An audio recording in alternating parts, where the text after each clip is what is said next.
Dictator اسرائیل بنے گا. حدیث میں خبریں یہ سارے مسلمان ممالک تمہارے ہاتھ سے نکل جائیں گے مسلمانوں. یہ عراق اور اردن اور یہ اور وہ، یہاں تک کہ ترکی، سعودی عرب کا بھی شمالی حصہ نکل جائے گا. البتہ مدینے کا جو ان کا پروگرام ہے اس کو اللہ نہیں پورا ہونے دے گا. مدینے میں داخلے کی ان کو اجازت نہیں ملے گی. بہرحال یہ سارا کچھ ہونے والا ہے. وہ وقت بھی آنے والا ہے کہ حضور کی ایک حدیث کے مطابق ایک شخص کے 1000 بیٹے ہوں گے تو 999 ختم ہو جائیں گے ایک بچے کا. یہ وقت بھی آنے والا ہے کہ حضور فرماتے ہیں اتنی بڑی جنگ ہوگی، اتنی خوریزی ہوگی کہ پوری زمین اٹ جائے گی لاشوں سے.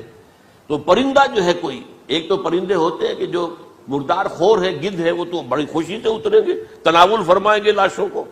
اسی طریقے سے کوے ہیں، چیلے ہیں.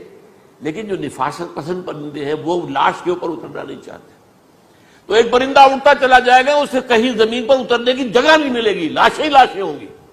یہاں تک کہ وہ تھک ہار کر اس کے جو ہے پر جواب دے جائیں گے، گرے گا تو لاش پر گرے گا.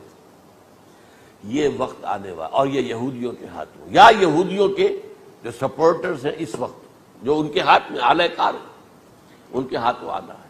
میرے نزدیک اس کام کے لیے اس ملعون قوم کو کہ جو حضرت عیسیٰ کے زمانے سے ملعون ہو چکی ہے، اس کو باقی رکھا گیا ہے. اسے یہ موقع دیا گیا ہے. اس نے اسرائیل بنا لیا ہے. تقریباً 2000 سال کے بعد وہ دوبارہ آ کر آباد ہوئے اس سرزمین میں جہاں سے نکال دیے گئے تھے 70 عیسوی کے اندر. یہ سارا کچھ کیوں ہو رہا ہے؟ ان کا یہ استثناء کیوں کیا گیا؟ یہ بڑی تلخ بات ہے، یہ یاد کر لیجیے. کیونکہ یا تو قوم اسی وقت ہلاک کر دی جاتی جیسا کہ ہوا قوم نوح، قوم ہود، قوم عاد، قوم ثمود، قوم شعیب. یہ ہوا کہ نہیں ہوا؟ اور سدوم اور عمورہ کی بستیاں جہاں حضرت لوط بھیجے گئے، اور آل فرعون جو ہلاک کیے گئے. یا تو پوری قوم ہلاک کی جاتی؟ نہیں. یہ یوں سمجھیے کہ اس پورے معاملے کو درمیان میں سے ایک وقفہ دے دیا گیا، حضرت عیسیٰ کو اٹھا لیا گیا، اور حضرت عیسیٰ دوبارہ آئیں گے. یہ کیوں کیا گیا؟ اب اس میں بڑی تلخ بات آپ سے کہہ رہا ہوں، یہ آپ کے لیے قبول کرنا آسان نہیں، حلق سے نیچے اٹھنے کی مشکل سے. اس قوم کو زندہ رکھا گیا ہے جو ملعون اور مغضوب علیہم قوم ہے. سب سورہ فاتحہ میں مفسرین لکھتے ہیں ضالین یہ نصارہ ہیں، اور مغضوب علیہم یہ یہودی ہیں. اور قرآن کہتا ہے لعن الذین کفروا من اہل الکتاب علی لسان داؤد وعیسی ابن مریم. لعنت کی گئی ایک ملعون اور مغضوب قوم کے ہاتھوں. آخری امت محمد اور اس کا بھی بہترین حصہ، اس پر عذاب ان کے ہاتھوں آئے گا.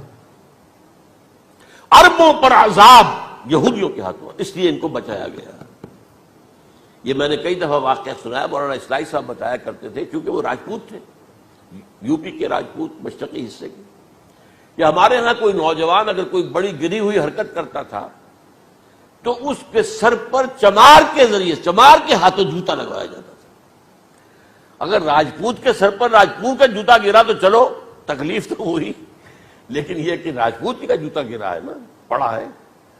لیکن راجپوت کے سر پر چمار کا جوتا، جس کو آپ انگریزی میں کہتے ہیں to add insult to injury, تو تکلیف بھی ہے جوتا کھانے کی اور انسلٹ ہے کہ ایک چمار مار رہا. یہ امت سب سے خیر امت ہے. کنتم خیر امت اخرجت للناس. اس کے لیے عذاب بھی بدترین آئے گا. اور کن پر آئے گا؟ اس امت کا جو اصل نیوکلیس ہے عرب، جس کے بارے میں حضور کی حدیث موجود ہے ویل للعرب. عرب کے لیے بہت بڑی ہلاکت.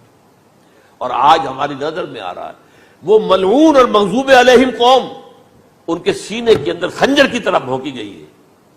اور 30 کروڑ کے قریب عرب بے حمیتی، بے غیرتی، بزدلی، کمزوری، ذلت، مسکرت کی مثال بنے ہوئے. کوئی بول سکتا ہے اس اسرائیل کے خلاف؟ کو بول سکتا ہے؟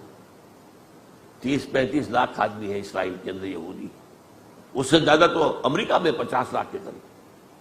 کل 1.25 کروڑ آدمی ہے یہ یہودی پوری دنیا کے اندر. لیکن دیکھیے جو چاہتا کرتا ہے.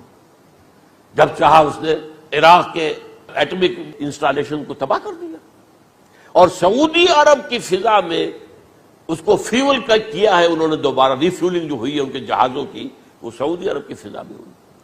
اللہ تعالیٰ نے یہ کوڑا ان مسلمانوں کے لیے رکھا ہوا ہے کہ جن کے رتبے ہیں سوا، ان کی سوا مشکل ہے.